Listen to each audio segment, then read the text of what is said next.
Hello everyone, আজকে তোমাদের সাথে একটি অন্নপ্রাশন বাড়ির খাবারের ভিডিও শেয়ার করব।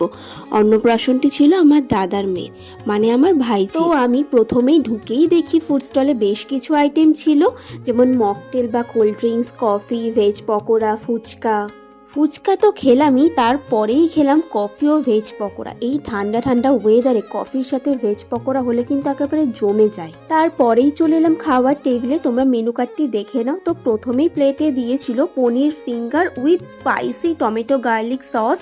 পনির ফিঙ্গারটি আমার বেশ লেগেছিল, সেই কারণে আমি দুটো নিয়েছিলাম। দেন দিয়েছিল chicken tangdi kebab with green sauce. এটাও আমার মন্দ লাগেনি, বেশ ভালোই লাগছিল। একটা স্মোকি ফ্লেভার আসছিল আর গ্রিন সসের সাথে খেতে তো দারুণ লাগছিল। এরপরেই দিয়েছিল butter naan with paneer butter masala, যেটা খেতে আমার দুর্দান্ত লেগেছিল, কিন্তু আমি ক্যামেরা বন্দি করতে একেবারেই ভুলে গেছি। তারপরেই ছিল আমাদের show stopper mutton biryani with chicken চাপ অ্যান্ড স্যালাড। মাটন বিরিয়ানি আর তার সাথে চিকেন চাপ একদম পারফেক্ট কম্বিনেশন। তবে যাই হোক, শেষ পাতে আমের চাটনি আর পাঁপড় না খেলে কিন্তু হজমটাই হয় না।